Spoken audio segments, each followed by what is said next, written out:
aujourd'hui pour une nouvelle vidéo.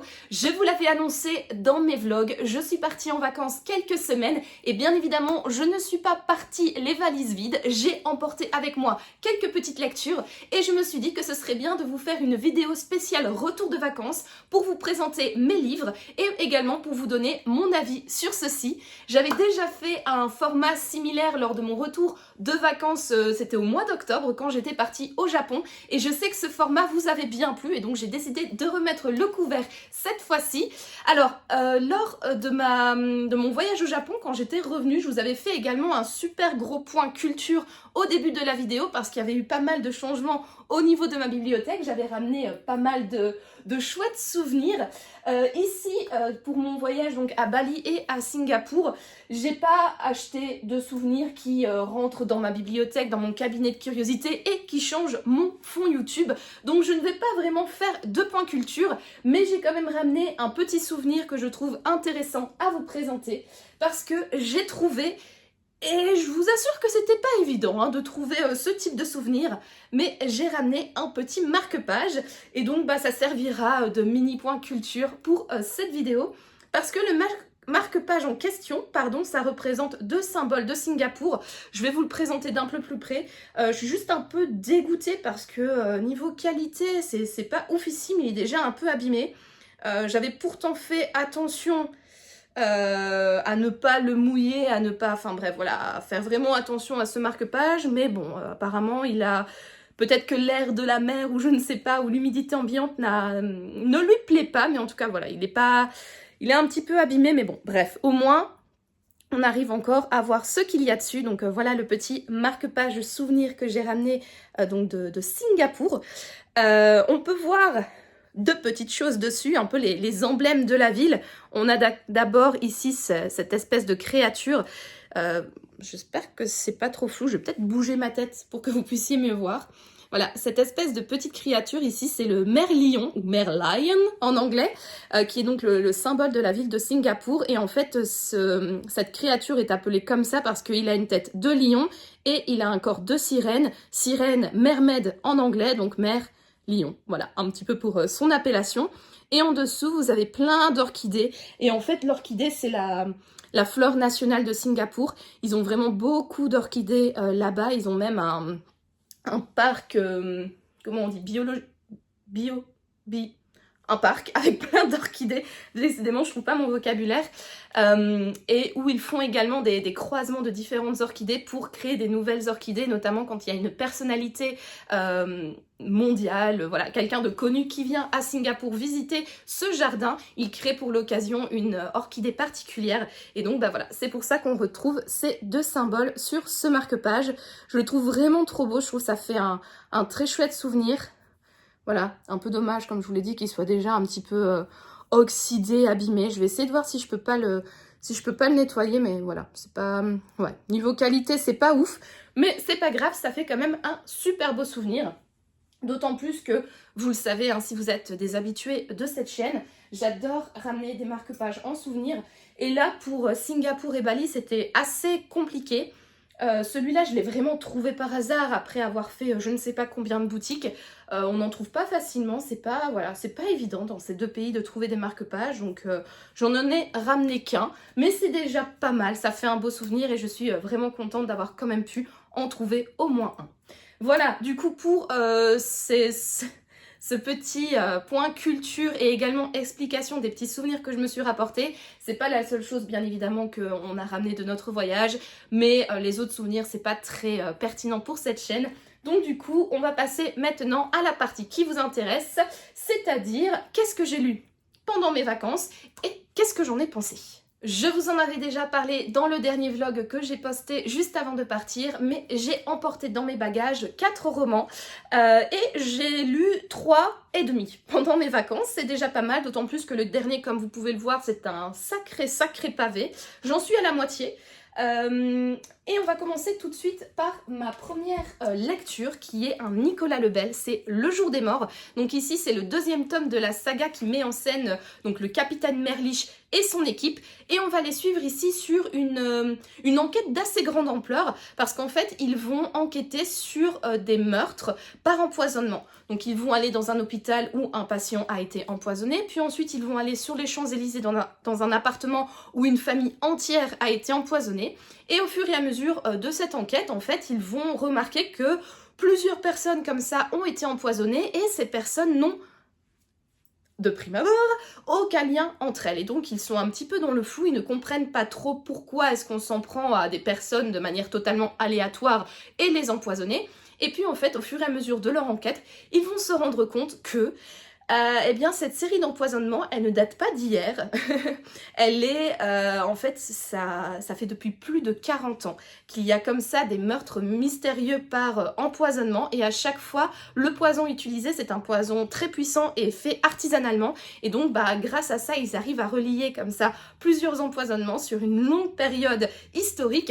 Et ce qui est encore le plus bizarre, c'est qu'en fait, donc la presse va s'emparer de l'histoire, elle va en faire véritablement toute une affaire nationale, elle va effrayer la population, etc.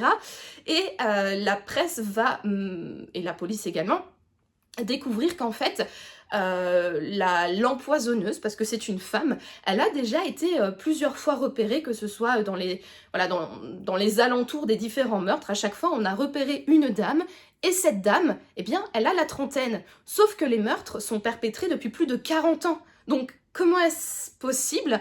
Voilà, et donc c'est sur ce mystère que Merlich et son équipe vont devoir faire la lumière. Assez rapidement, parce que comme je l'ai dit, comme la presse s'est emparée de l'histoire, il y a quand même toute une hystérie collective, et ils vont devoir également gérer donc la population, la presse et leur enquête. J'ai beaucoup aimé ce deuxième tome. J'avais lu donc le premier tome de la saga Merlich, donc L'Heure des Fous, en octobre dernier, et j'avais eu un peu de mal à rentrer dans l'histoire, etc. Mais après une bonne 70 de pages, j'avais trouvé que l'histoire, en fait, je commençais à m'habituer à l'équipe, parce que j'avais véritablement du mal avec le capitaine Merlich, son caractère qui est quand même assez particulier, et j'avais également du mal avec la dynamique de son équipe.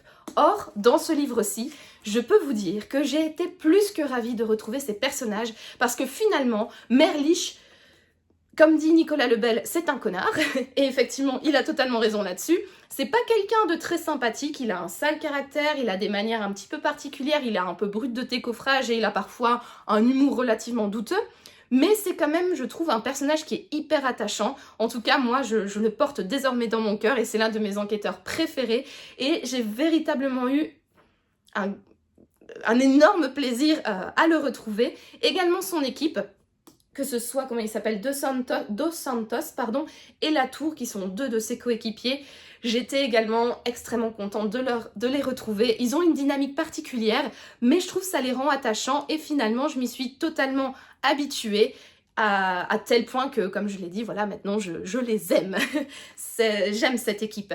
Et ici, on retrouve également ce qui m'a énormément plu dans le premier roman de Nicolas Lebel, c'est qu'il va traiter des thématiques sociales autour de la société et de la politique, qui sont des thématiques un petit peu touchy, mais extrêmement intéressantes. Donc ici, on va notamment parler, on va à un moment arriver dans le contexte de la Seconde Guerre mondiale, où il y a des personnes qui ont été érigées en héros de la guerre, parce que ces personnes ont été des résistants pendant la guerre, sauf qu'en fait on se rend compte qu'ils ont été résistants que les 2 derniers jours de la guerre, et donc du coup on a fait de ces personnes des héros, alors que juste avant ils avaient fait profil bas, voire potentiellement peut-être pas collaboré, mais en tout cas, voilà, qu'ils n'avaient pas non plus été résistants depuis le tout début de la Seconde Guerre mondiale, quoi. Et que donc, du coup, ils ont été érigés un petit peu en héros, alors qu'ils n'ont pas fait grand-chose, et que peut-être d'autres personnes auraient mérité, voilà, d'être mis en avant par rapport à ces autres personnes-là.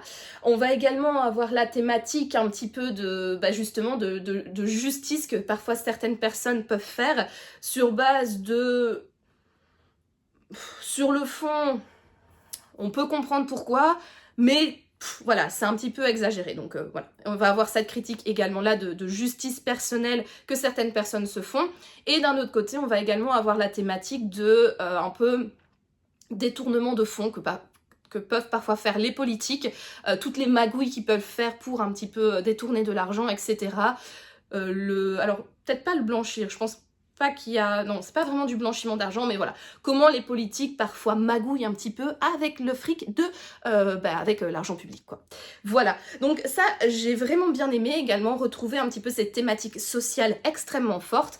Et en plus, moi, ce que je trouve qui fait le succès, ou en tout cas moi ce qui me plaît énormément chez Nicolas Lebel, c'est également son écriture. Je trouve que c'est toujours très bien documenté ses livres, c'est extrêmement fluide, c'est hyper agréable, il y a toujours une dose d'humour dans la noirceur et donc j'aime bien un petit peu cette ambivalence. On est quand même dans une histoire très policière, très polar, très noire et il va toujours apporter un petit peu ce décalage et cette dose d'humour notamment grâce aux personnages et à leur dialogue, à leur manière d'agir, etc.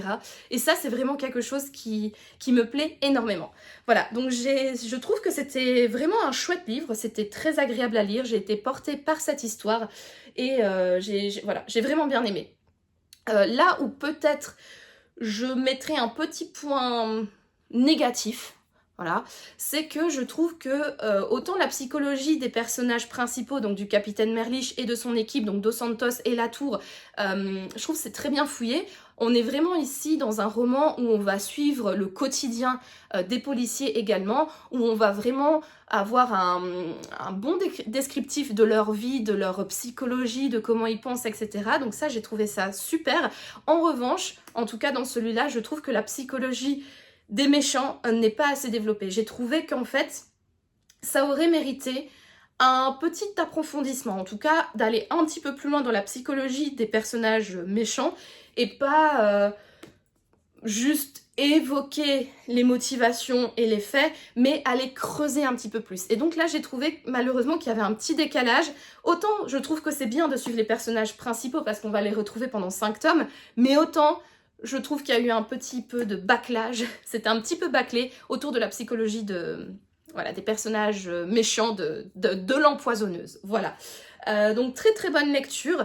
Et à la fin, ça se termine sur un petit élément un petit peu poignant. Et du coup, j'étais ravie d'avoir pris avec moi dans mes valises directement la suite, donc qui est Sans pitié ni remords, parce qu'en fait, dans ce 3e tome, du coup, on est juste après celui-là. Voilà. Il n'y a pas vraiment il n'y a pas un grand laps de temps qui sépare les 2 tomes, et du coup, vu comment celui-là termine sur une petite pointe un petit peu triste et sensible, d'avoir eu directement la suite avec moi, ça m'a énormément plu. Donc là, comme je l'ai dit, attendez, je range un petit peu tous mes bouquins parce que sinon je ne vais pas m'y retrouver. On est directement donc après le jour des morts. Alors, je vais spoiler, voilà, un élément qui n'est pas très important, mais le problème c'est que si je ne spoile pas la fin de ce livre-là, je vais pas pouvoir expliquer ça. Rassurez-vous, c'est pas un spoil important, ça va pas vous dire qui est l'empoisonneuse, ça va pas vous spoiler l'enquête. Mais en fait, le capitaine Merlich, et ce depuis le 1er tome, a un ami qui s'appelle Jacques Morel. Et cet ami, il est à l'hôpital, il est en phase terminale, il va bientôt mourir. Et donc, à la fin du jour des morts, on apprend que Jacques est décédé, il est mort, des suites de sa maladie. Et donc, ici, on est directement plongé dans on commence le récit avec l'enterrement de Jacques et avec l'ouverture de son testament.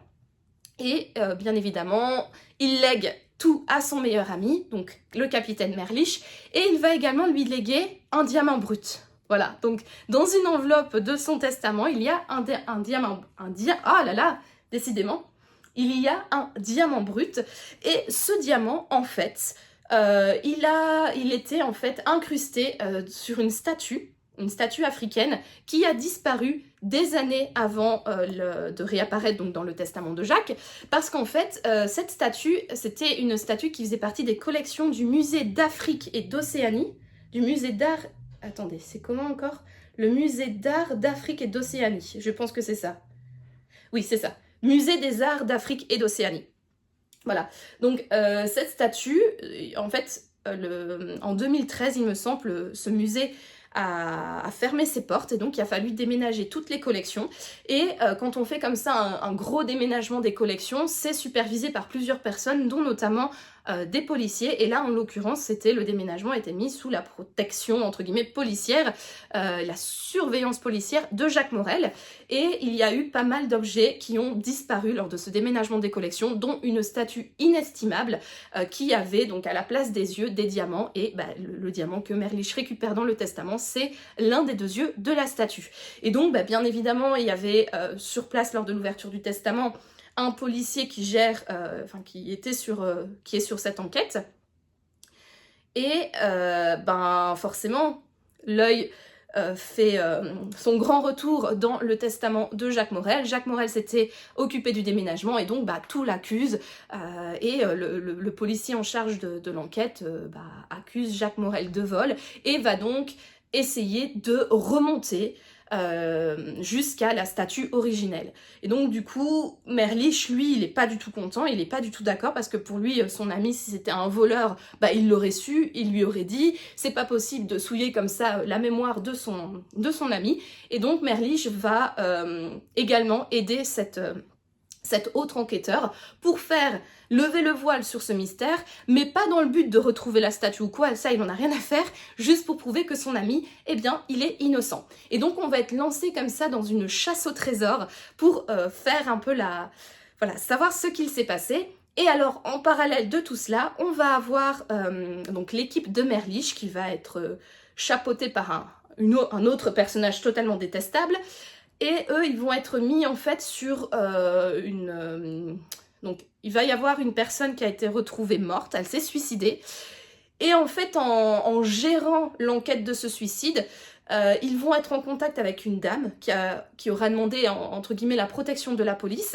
Et cette dame est retrouvée 2 minutes plus tard, défenestrée, en plein milieu de la rue, écrasée sur le sol.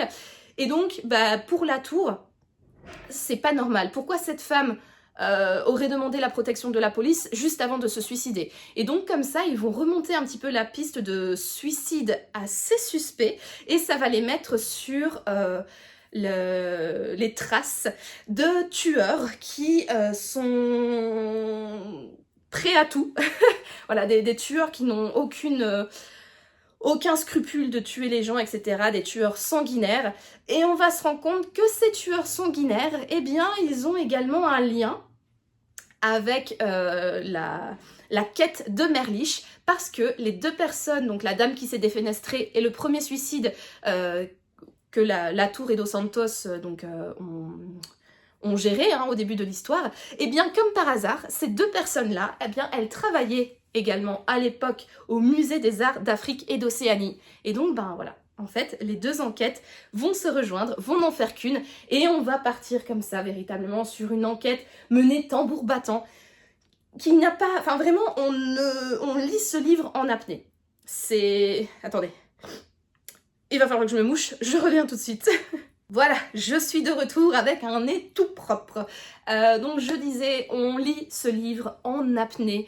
Je trouve que l'enquête, déjà, de par sa thématique, moi je l'ai trouvée hyper intéressante. Parce que je suis peut-être pas très objective étant donné que je suis historienne de l'art, mais d'être plongée comme ça dans le monde des musées, où on va apprendre comment déjà la politique française s'accaparent parfois un petit peu le monde muséal et le monde de la culture pour promouvoir leurs égos, etc. et tout. Donc ça déjà, j'ai trouvé ça hyper intéressant, mais également d'être plongée dans le monde un petit peu de déménagement des collections, du récollement, etc. J'ai trouvé ça hyper intéressant également. C'est bien documenté d'ailleurs à ce sujet. Et on va également être plongé dans le monde du vol d'objets d'art et du trafic des objets d'art. Et ça, j'ai trouvé ça hyper passionnant. En plus là, ça va tourner autour d'un art que moi personnellement je ne connaissais pas du tout. C'est donc de l'art africain, un art très particulier, l'art Bakongo si je ne dis pas de bêtises, dont je ne connaissais absolument rien. Et donc du coup d'en apprendre un petit peu plus sur cet art, je trouvais trop chouette. Ça m'a vraiment bien plu, c'était vraiment la lecture idéale en tout cas pour moi, pour les vacances, parce que j'ai appris plein de choses. J'étais plongée dans un univers qui me fascine déjà dans mon quotidien, mais alors voilà, dans une histoire fictive, c'est encore plus passionnant de voir comment Nicolas Lebel utilise certains éléments du monde muséal et du monde de la culture pour les intégrer à son enquête. Comme ça, j'ai véritablement adoré. Et puis ensuite, là, on a affaire à des méchants qui, pour le coup, contrairement au livre que je vous ai présenté juste avant, eh bien ici, il va véritablement s'intéresser aux méchants et à leur psychologie. Et donc du coup, on va être pendant de nombreux chapitres avec eux. Et c'est vraiment des antagonistes qui sont hyper glaçants, qui n'ont aucun scrupule de faire du mal aux gens, qui n'ont aucun scrupule de tuer. C'est vraiment des personnes qui ont le meurtre dans le sang, en fait. Voilà, ils ne vivent que pour tuer d'autres personnes. Et parfois de manière... j'ai pas envie de me retrouver face à eux, quoi, parce que voilà, ils torturent, ils te font pas juste une balle entre les deux yeux et basta, c'est terminé. Non, non, non, ils prennent beaucoup de plaisir avec leurs victimes et franchement, parfois, c'est assez sanglant. Pour tout ça aussi, au niveau des tortures utilisées, de ce qu'ils font à leurs victimes, c'est extrêmement bien documenté aussi, je trouve, de la part de Nicolas Lebel. Donc pour moi, ce livre-là, ça a été la meilleure lecture de mes vacances. Et jusqu'à présent, c'est le meilleur livre de Nicolas Lebel, je trouve. Voilà, les thématiques étaient hyper intéressantes, ce livre était hyper bien documenté, l'enquête était prenante, c'était, comme je vous l'ai dit, une espèce de chasse au trésor, donc du coup c'est hyper palpitant, c'est hyper haletant, et en fait dans son testament, Jacques a créé véritablement un jeu de piste, donc on va aller comme ça d'indice en indice pour essayer de découvrir qu'est-ce qui est arrivé aux objets volés, et à la fin, bien évidemment, on aura le fin mot de l'histoire, mais le fait voilà, de devoir aller d'indice en indice pour faire la lumière sur ce mystère, j'ai trouvé ça hyper passionnant, hyper palpitant. Les thématiques, comme je vous l'ai dit, hyper intéressantes, super bien documentées. Le rythme, il est véritablement prenant. Là, on va alterner les points de vue, donc on va être parfois avec les enquêteurs, donc avec Merlich, ou alors avec Dos Santos et Latour. Puis ensuite, on va alterner, on va être avec les méchants. Et donc, d'avoir comme ça cette alternance de points de vue, j'ai trouvé ça trop bien, ça maintient en fait le lecteur en haleine, ça nous maintient en apnée, on a envie de continuer à lire, même si en même temps on a un petit peu peur parce que c'est pas des personnes très très cool, on se demande quelle sera la suite de cette histoire, quelle autre personne vont-ils aller tuer, torturer, etc. Et ouais, donc c'était vraiment palpitant, le rythme c'était véritablement bien géré, il n'y a pas eu de temps mort. On a également encore bien développé les personnages principaux et cette fois-ci les méchants, donc ça c'était topissime. C'était toujours encore une fois bien écrit, on mêle le noir, voire le très très noir, encore une fois à l'humour, donc franchement pour moi, ce livre-là, pépite, vraiment pépite, j'ai adoré. Je sais plus quelle note je lui ai mise, je pense que j'ai dû lui mettre 17 ou 18 sur Livre Addict, quelque chose comme ça, mais parce que ouais, c'était un livre incroyable, je l'ai dévoré d'ailleurs au bord de ma piscine, j'arrivais pas à m'en séparer, franchement je n'avais qu'une envie, c'était de continuer à le lire, ouais, je vous dis, j'étais en apnée en fait quand je lisais ce bouquin, c'était tellement palpitant, tellement prenant que ouais, c'était une lecture hyper agréable et franchement je suis trop contente de l'avoir prise avec moi en vacances parce que voilà, c'était la lecture idéale à lire au bord de la piscine au soleil sur un transat. Clairement, pour moi, le meilleur de la saga Merlich jusqu'à présent parce qu'il m'en reste encore 2 à découvrir. Le troisième livre que j'ai lu pendant ces vacances, c'est un petit recueil de nouvelles d'un auteur japonais, donc Ryunosuke Akutagawa, de son nom. Et donc à l'intérieur, il y avait 2 nouvelles. La première, c'était Engrenage et la seconde, La vie d'un idiot. Alors ici, on est donc apparemment donc... Ryunosuke Akutagawa, c'est l'un des plus grands auteurs japonais. Il a donné, je pense, son nom à un prix même. Enfin bref, apparemment, c'est un auteur à lire absolument quand on s'intéresse à la littérature japonaise. Et donc ici, dans ces 2 nouvelles, ces 2 nouvelles qui sont complètement différentes. Vraiment. L'une et l'autre, rien à voir, seulement... elles ont un point commun, c'est leur thématique. Donc à chaque fois dans les nouvelles, on va explorer la thématique de la folie.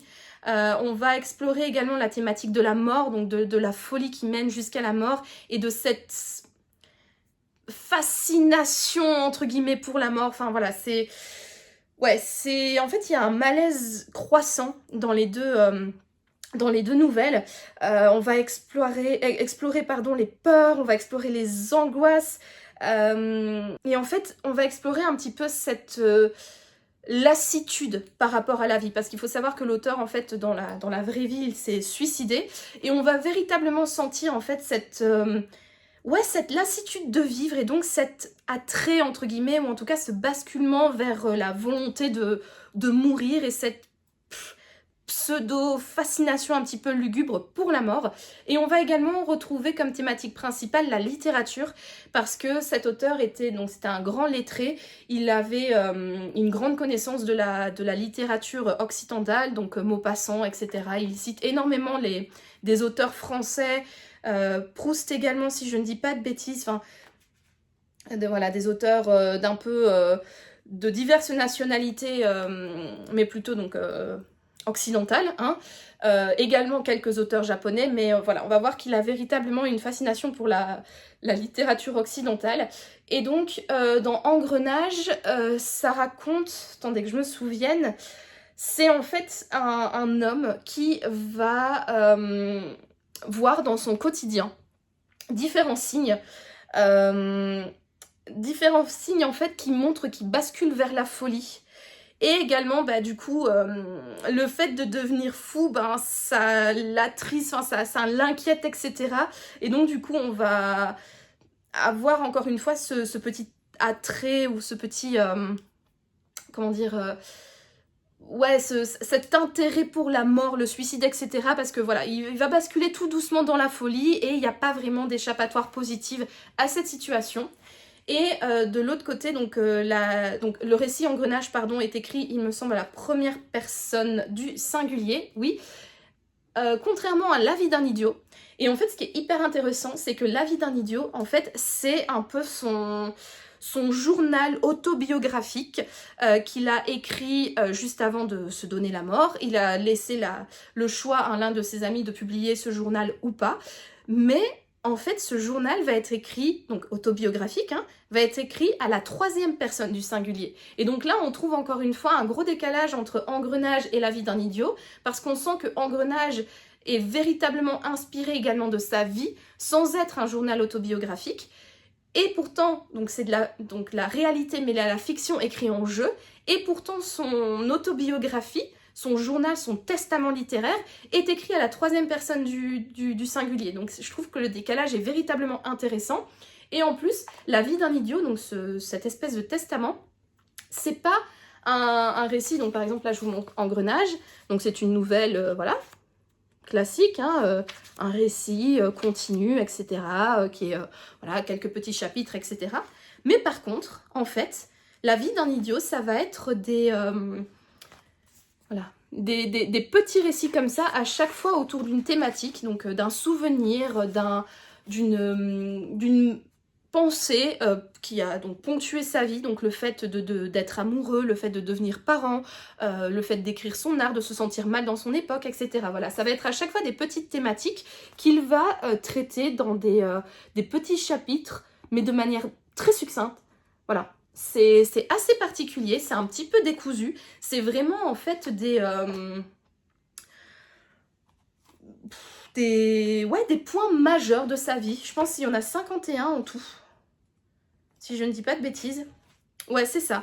Voilà, 51 en fait points majeurs qui ont ponctué sa vie et qui nous racontent comme ça dans ce testament littéraire. Et le dernier en question, donc c'est Défaite. Et donc il va nous parler là un petit peu de son envie de quitter ce monde, de la lassitude de la vie, voilà quoi, encore une fois. Franchement, j'ai trouvé ça très intéressant. C'était d'ailleurs très particulier de lire ça alors qu'on est en vacances, en plein soleil, en train de vivre le meilleur moment de sa vie, d'avoir quelqu'un, de sentir comme ça que quelqu'un a envie de quitter ce monde et d'être un petit peu pas très positif par rapport à la vie, c'était assez particulier, mais j'ai trouvé ça extrêmement intéressant. On sent aussi que cet auteur ne se sent pas très bien dans son époque. En fait, c'est quelqu'un qui a vécu à la période de l'ère Meiji. Et en fait, l'ère Meiji, c'est la période où le Japon s'est ouvert sur le monde. Donc, c'était pendant le 19e siècle.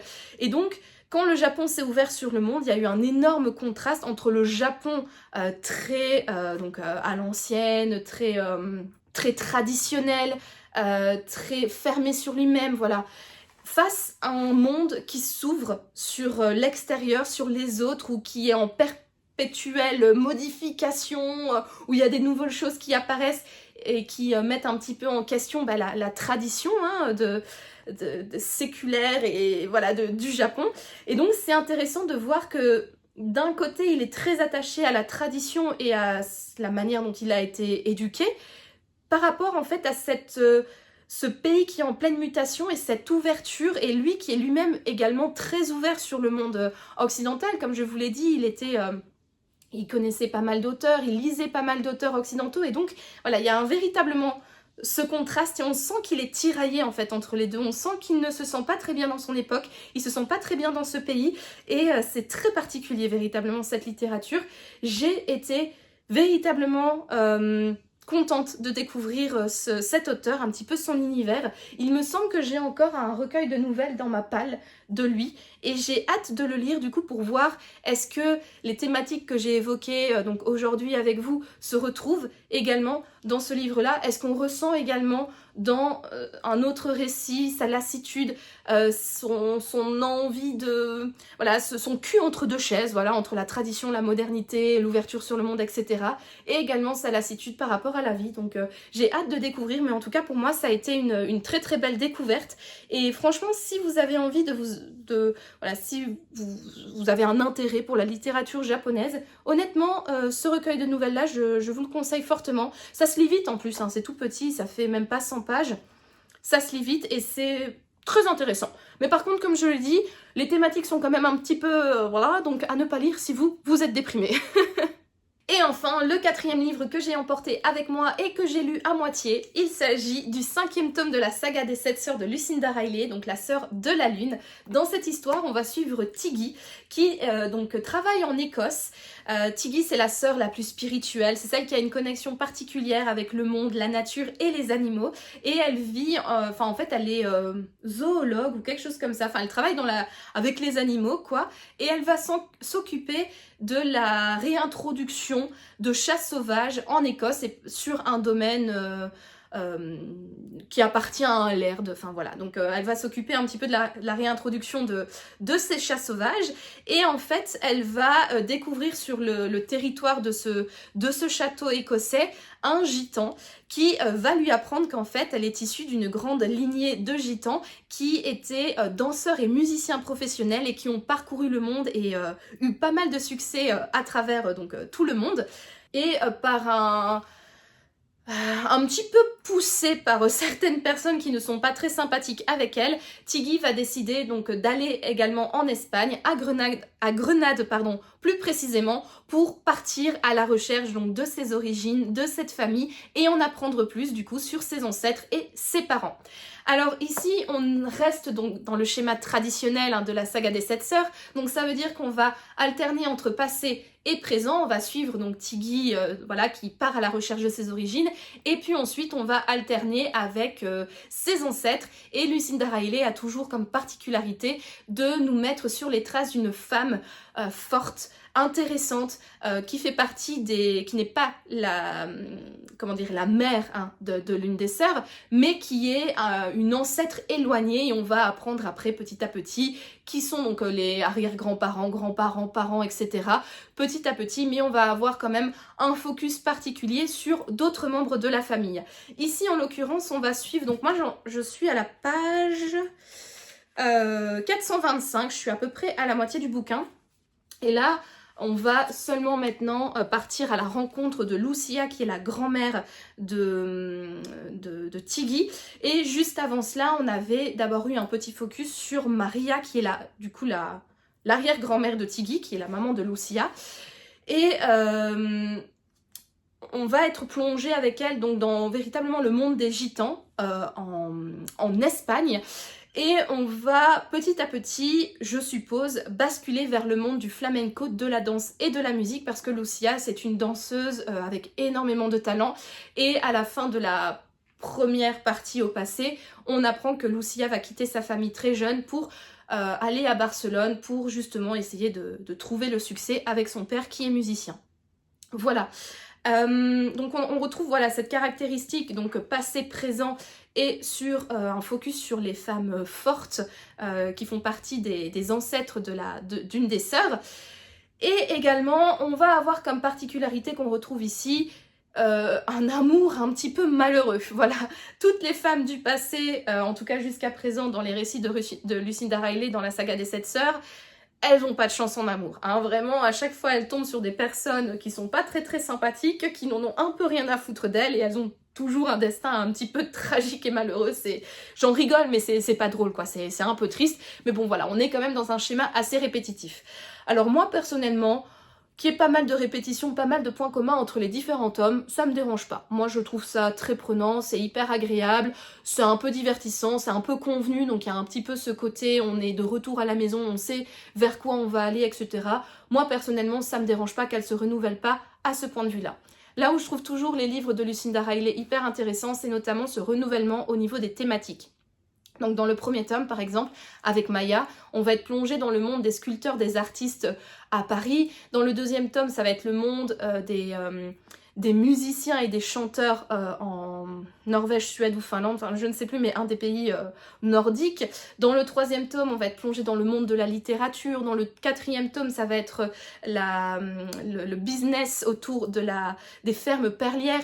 Donc c'est toujours en fait des sujets très intéressants qu'elle fouille très bien. On est immergé comme ça dans un monde, dans une culture, dans les 4 coins du monde. Enfin, c'est vraiment hyper agréable, hyper rafraîchissant, pardon.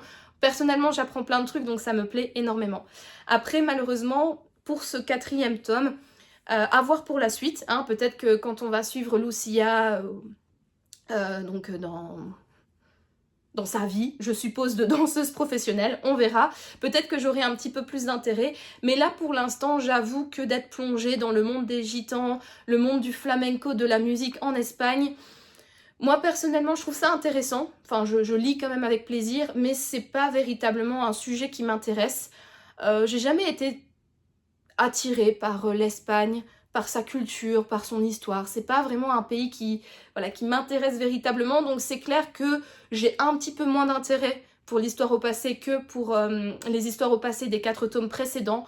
Mais cela dit, je me laisse porter quand même avec plaisir. On ne peut pas nier que Lucinda Riley a ce talent de nous raconter une histoire. Je trouve que dans ce tome-là, par rapport aux autres, il y a beaucoup de temps mort, entre guillemets. Je trouve qu'il y a beaucoup de passages que personnellement je ne trouve pas très utile, ou en tout cas je m'interroge pourquoi est-ce que ça fait là, pourquoi est-ce qu'on traîne là-dessus. Pour moi c'est pas très intéressant, mais malgré ce côté inintéressant et un peu longuet parfois de certains chapitres et de certains passages, bah en fait elle a le don en fait de nous emporter avec elle. C'est bien écrit, c'est agréable, je suis bien dedans, et donc bah écoutez, j'ai hâte de le continuer, de le terminer pour vous donner donc mon avis final. Donc je vous donnerai mon avis final comme d'habitude dans les vlogs, parce que après avoir posté cette vidéo, eh bien on reprend les traditionnels tournages, montages, filmages, etc. des vlogs, et donc je vous en parlerai plus donc dans sans doute le vlog prochain qui sortira lundi prochain du coup. Et voilà, vous en savez maintenant un petit peu plus sur les livres qui m'ont accompagnée pendant ces vacances et quels sont mes avis à leur sujet. Je vous remercie d'avoir regardé cette vidéo. Si vous l'avez aimée, n'hésitez pas à me laisser un petit pouce bleu ainsi qu'un commentaire pour me dire ce que vous en avez pensé et à vous abonner à ma chaîne pour me soutenir. En attendant, moi comme toujours, je vous souhaite de passer une agréable journée, une agréable soirée ou une agréable nuit, peu importe. Et je vous dis à bientôt pour de nouvelles aventures livresques en vlog. Ciao!